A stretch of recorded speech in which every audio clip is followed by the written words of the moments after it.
Hey there. Subscribe to my channel. And also press this bell icon. अस्सलाम वालेकुम। आज इस वीडियो में हम बात करेंगे लाइट के बारे में कि लाइट की नेचर है क्या और लाइट असल में ट्रैवल कैसे करती है। ये तो हमें मालूम है कि लाइट एनर्जी है, लेकिन ये एनर्जी सिर्फ एनर्जी है या ये किसी और बिहेवियर में या किसी और तरीक़ेकार से भी ट्रैवल कर सकती है। तो ये यहाँ पर हम डिस्कस करेंगे और इसके बाद इसी से रिलेटेड एक टॉपिक आएगा स्पेक्ट्रम के बारे में। उस स्पेक्ट्रम के टॉपिक को हम डिस्कस करेंगे कि स्पेक्ट्रम होता क्या है और बनता कैसे है और लाइट का इसमें क्या रोल है। तो यहाँ पर सबसे पहले जो हम डिस्कस कर रहे हैं वो क्वांटम थ्योरी है। लाइट की नेचर को ऑब्ज़र्व करने के लिए जब इस पर सवाल उठा, ये तकरीबन 18वीं सेंचुरी थी या आप कह सकते हैं स्टार्ट ऑफ 18वीं सेंचुरी या एंड ऑफ 17वीं सेंचुरी भी कह सकते हैं।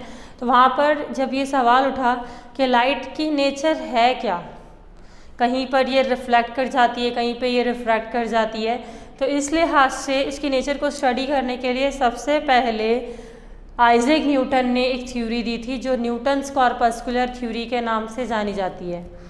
लेकिन उस थ्योरी में कुछ ड्रॉबैक्स थे, तो उसके बाद नेक्स्ट थ्योरी आई हाइजन की, हाइजन्स थ्योरी ऑफ वेव। तो उस थ्योरी में भी कुछ ड्रॉबैक्स निकले। फिर आगे चल के थॉमस यंग ने एक और थ्योरी दी जिसको हर्ट्ज ने सपोर्ट किया था। उस थ्योरी के बाद जो लास्ट थ्योरी आई जिसमें कोई ड्रॉबैक नहीं थे और जो सारी थ्योरीज़ को सेटिस्फाई कर रही थी वो थी quantum theory. Quantum theory of light 1905 में मैक्स प्लैंक एक साइंटिस्ट थे, इन्होंने सबसे पहले ऑब्ज़र्व किया था कि कोई भी एटम है जब उसको डिस्टर्ब किया जाता है तो उससे जब रेडिएशंस निकलती हैं, या कोई भी हॉट बॉडी है जब उसको हीट किया जाए या उसको मज़ीद उसका टेम्परेचर चेंज किया जाए तो उससे जब रेडिएशंस एमिट होती हैं तो ये टाइनी पैकेट्स ऑफ एनर्जी की सूरत में एमिट होती हैं। तो ये टाइनी पैकेट्स ऑफ एनर्जी है, तो जिसकी वजह से यहाँ पर ये पता लगा कि जो लाइट निकल रही है या जो हीट निकल रही है या जो रेडिएशंस निकल रही हैं वो टाइनी पैकेट्स ऑफ एनर्जी हैं असल में, यानी बंडल ऑफ एनर्जी है जो कि तब एमिट होता है जब किसी भी एटम को डिस्टर्ब किया जाता है। तो लाइट को असल में हम डिफ़ाइन करें तो हम इसको ऐसे डिफ़ाइन करते हैं कि लाइट एनर्जी की फॉर्म है जो किसी एटम से तब एमिट होती है या किसी एटम से तब बाहर आती है जब एटम के इलेक्ट्रॉन्स यानी उसके पार्टिकल्स, उसके negative particles higher orbit to lower orbit move करते हैं। तो जब higher orbit to lower orbit movement होती है तो वहाँ पर एनर्जी रिलीज़ होती है और उस एनर्जी को हम लाइट कहते हैं। तो यहाँ पर हमें ये मालूम हुआ कि जो एनर्जी निकल रही है या जो लाइट निकल रही है वो टाइनी पैकेट्स ऑफ एनर्जी है, यानी हम कह सकते हैं बंडल ऑफ एनर्जी है जो एकदम किसी भी एटम से बाहर आता है। तो ये जो आइडिया था मैक्स प्लैंक का, इसने हेल्प की एल्बर्ट आइंस्टाइन को डिस्कस करने के लिए लाइट की नेचर। एल्बर्ट आइंस्टाइन ने मैक्स प्लैंक का ये पोस्टुलेट यूज़ किया और इसके ज़रिए सबसे पहले इन्होंने स्टडी किया photo electric effect. Photo electric effect क्या है? फोटो इलेक्ट्रिक इफेक्ट में किसी भी मेटल पर लाइट की इजेक्शन करवाई जाती है, यानी उसके ऊपर लाइट डाली जाती है और फिर उसमें से इलेक्ट्रॉन्स बाहर आना शुरू हो जाते हैं। तो ये जो तरीक़ाकार है ये फ़ोटो इलेक्ट्रिक इफेक्ट कहलाता है। ये एल्बर्ट आइंस्टाइन ने स्टडी किया था कि लाइट का एक यूनिक बिहेवियर ये भी है कि जब भी उसे किसी मेटल पर, किसी भी ट्रांजिशन मेटल या सिर्फ मेटल पर उसको इम्पोज करवाया जाएगा, उसे अप्लाई किया जाएगा, तो वहाँ पर उससे इलेक्ट्रॉन्स बाहर आएंगे। इसके बाद इसने कहा कि लाइट जो है ये पैकेट्स ऑफ एनर्जी है या बंडल्स ऑफ एनर्जी हैं जिनको हम कहते हैं फोटॉन्स। फोटॉन्स भी कहा जाता है, क्वांटम भी कहा जाता है। फोटॉन्स और क्वांटम एक ही चीज़ है। तो इन्होंने कहा कि लाइट असल में पैकेट ऑफ एनर्जी है, बंडल ऑफ एनर्जी है, जो कि जब भी कोई एटम डिस्टर्ब होगा तब बाहर आएंगे।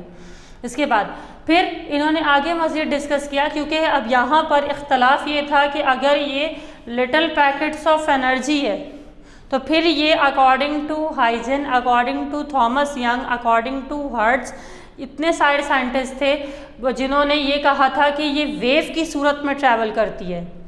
तो वहाँ पर आइंस्टाइन ने इनके पोस्टुलेट को भी सपोर्ट किया और इन्होंने कहा कि लाइट असल में डुअल नेचर रखती है। डुअल नेचर यानी कि वो कभी पार्टिकल्स के तौर पे बिहेव करेगी, एनर्जी पैकेट्स के तौर पे बिहेव करेगी, और कभी वो वेव्स के तौर पे बिहेव करेगी। ये डिपेंड करता है कि हम उसको किस तरह से और किस फिनोमेना से ऑब्जर्व कर रहे हैं। तो असल में फाइनली सारी थ्योरीज का कंक्लूजन ये निकला कि light has dual nature. It means that sometimes it travels like waves. These waves can be electromagnetic, यानी कि ये वैक्यूम से भी ट्रैवल कर सकती हैं। जैसे कि आप देख सकते हैं सूरज की रोशनी अर्थ तक जो पहुंच रही है ये वैक्यूम से ट्रैवल करके पहुंच रही है।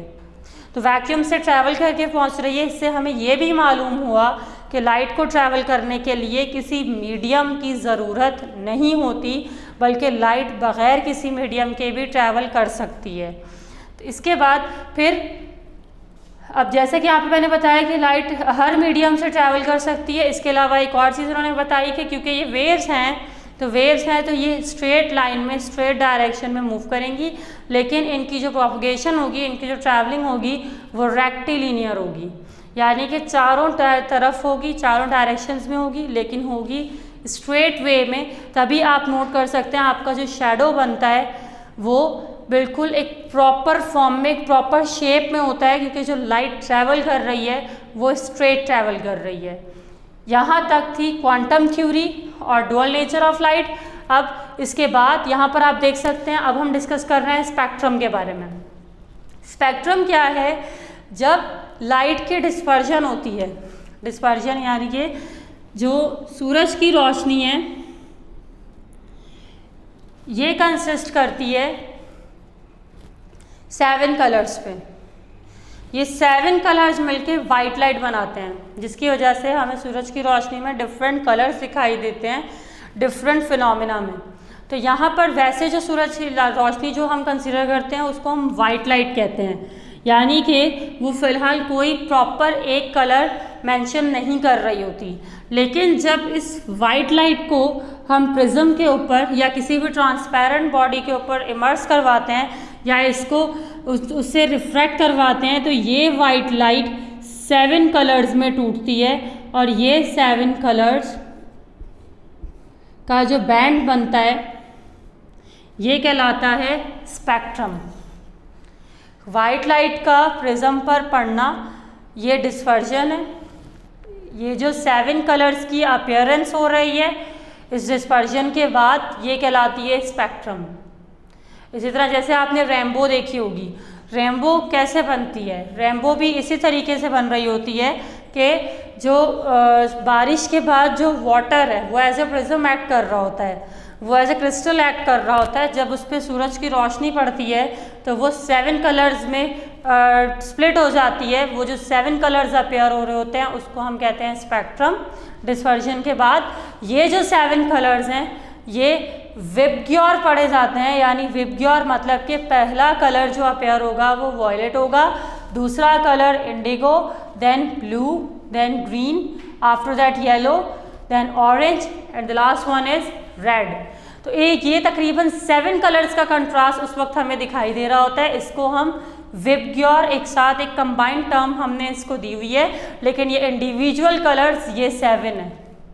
तो ये 7 कलर्स का बैंड दिखाई दे रहा होता है जिसको हम रेनबो कहते हैं, लेकिन फिजिक्स के टर्म्स में इसको स्पेक्ट्रम कहा जाता है।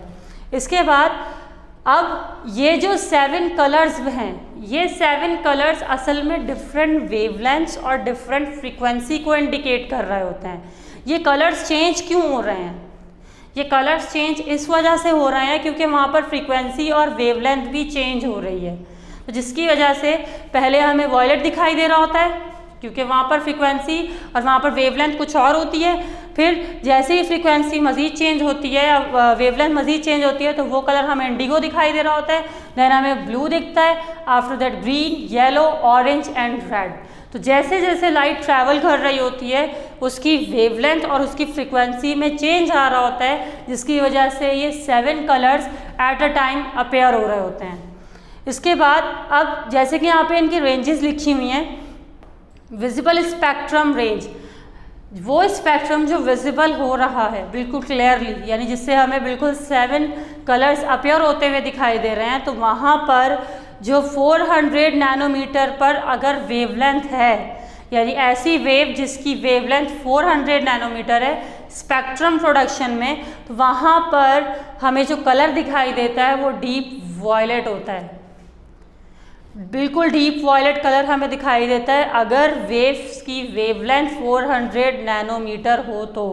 इसके बाद अगर 750 नैनोमीटर तक पहुंच गई, यानी कि 400 से वो 750 पर आ गई, तो वहाँ पर जो कलर अपीयर होता है वो डीप रेड होता है। तो कलर में चेंज आ गया क्योंकि वेवलेंथ में भी चेंज आ रहा है। तो यहाँ तक ये स्पेक्ट्रम का टॉपिक ख़त्म हो गया है। अब हम बात करेंगे इलेक्ट्रोमैग्नेटिक स्पेक्ट्रम की, कि इलेक्ट्रोमैग्नेटिक स्पेक्ट्रम किस तरह से प्रोड्यूस होता है। Now let's discuss about electromagnetic spectrum. Electromagnetic spectrum electromagnetic waves की वजह से बनता है। कैसे बनता है, सबसे पहले यहाँ पर हम उसकी थोड़ी हिस्ट्री देखते हैं। स्कॉटिश फिजिसिस्ट थे James clerk Maxwell. James clerk Maxwell ने एक आइडिया दिया था, या इन्होंने हम कह सकते हैं कि एक फिनोमिना ऑब्जर्व किया था इलेक्ट्रोमैग्नेटिज्म के थ्रू। इलेक्ट्रोमैग्नेटिज्म फिजिक्स की एक ब्रांच है जिसमें हम इलेक्ट्रिसिटी और मैग्नेट्स का रिलेशन पढ़ते हैं। तो उसको ऑब्ज़र्व करते हुए इन्होंने एक चीज़ ऑब्ज़र्व की थी कि electrical oscillations generate electromagnetic waves. Electrical oscillations जो होती हैं, जब करंट पास करवाया जाता है तो वहाँ पर जो इलेक्ट्रिकल वाइब्रेशंस होती हैं वो इलेक्ट्रोमैग्नेटिक वेव्स को जनरेट करती हैं। तो इलेक्ट्रोमैग्नेटिकल वेव्स कब जनरेट होंगी, जब इलेक्ट्रिकल ऑसिलेशंस होंगी ड्यूरिंग इलेक्ट्रोमैग्नेटिज्म। ये जो इलेक्ट्रोमैग्नेटिक वेव्स हैं इनकी वेलोसिटी को फाइंड करने के लिए मैक्सवेल ने एक फॉर्मूला बनाया था।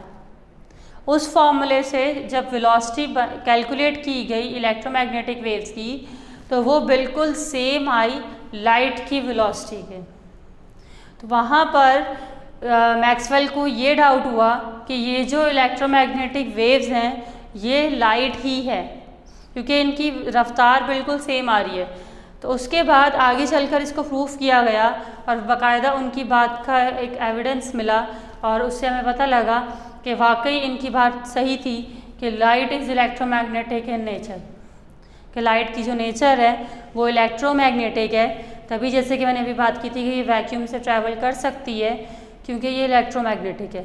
ठीक है, इलेक्ट्रोमैग्नेटिक वेव्स वैक्यूम से ट्रैवल कर सकती हैं, मैकेनिकल वेव्स से वैक्यूम से ट्रैवल नहीं कर सकती। तो यहाँ पर क्योंकि ये लाइट इलेक्ट्रोमैग्नेटिक नेचर रखती है, तो इसका मतलब है इससे जो स्पेक्ट्रम बनेगा वो भी इलेक्ट्रोमैग्नेटिक स्पेक्ट्रम होगा। ठीक है, मिसाल के तौर पे अगर मैं सूरज की रोशनी को कंसीडर करूं, तो सूरज की रोशनी अगर प्रिज्म पर पड़ रही है, प्रिज्म एक ट्रायंगुलर शेप की है, ग्लास मटेरियल है, एक ट्रांसपेरेंट मटेरियल है, इस पर अगर ये रोशनी पड़ेगी तो यहाँ पर जो स्पेक्ट्रम बनेगा, यानी जो 7 कलर्स का बैंड दिखाई देगा, वो इलेक्ट्रोमैग्नेटिक स्पेक्ट्रम होगा। अब ये जो इलेक्ट्रोमैग्नेटिक स्पेक्ट्रम है इससे जो वेव्स प्रोड्यूस हो रही हैं, ऐसे जो वेव जनरेट होंगी, इलेक्ट्रोमैग्नेटिक वेव्स जनरेट होंगी, वो 7 तरह की वेव्स होंगी। सबसे पहली वेव जो है वो रेडियो वेव्स है। तो इनकी वेवलेंथ की रेंजेस यहाँ पे दी हुई है। तो सबसे पहले जो वेवलेंथ की रेंज देखेंगे वो रेडियो वेव्स की देखेंगे। रेडियो वेव्स हमें दिखाई देती हैं, इनकी वेवलेंथ मिलीमीटर से सेवरल मीटर्स की तरफ होती हैं, यानी ये जब ट्रैवल करती हैं तो इनकी जो वेवलेंथ होती है वो मिलीमीटर से स्टार्ट होते हुए मीटर्स तक जा रही होती हैं। तो ये हम देख सकते हैं, ऑब्जर्व कर सकते हैं। दूसरा माइक्रोवेव्स। माइक्रोवेव्स ये वही वेव्स हैं जो माइक्रोवेव्स ओवन में इस्तेमाल होती हैं, उसको हीट करने के लिए, ओवन की हीट टेम्परेचर को मेंटेन करने के लिए, और रडार में भी ये इस्तेमाल की जाती हैं स्पेस नेविगेशन के लिए, यानी कि सिग्नल्स वगैरह को प्रोवाइड करने के लिए और सिग्नल्स को कैप्चर करने के लिए। ये वेव जो हैं इनकी वेवलेंथ है 1 मिलीमीटर टू 300 मिलीमीटर। इनको भी हम को काफ़ी हद तक ऑब्जर्व कर सकते हैं। नेक्स्ट आती है इंफ्रारेड वेव्स। इंफ्रारेड वेव्स इनको हीट वेव्स भी कहा जाता है। इनको हीट वेव्स इसलिए कहा जाता है क्योंकि वहाँ पर जो टेम्परेचर होता है, अर्थ का मीन टेम्परेचर अगर हम निकालें पूरी अर्थ का अबव लेयर, सबसे टॉप लेयर से, एक्सोस्फेयर से, और अर्थ की लोअर लेयर तक, स्ट्रेटोस्फेयर तक, अगर हम इसका मीन टेम्परेचर निकालें तो वो 250 केल्विन आता है।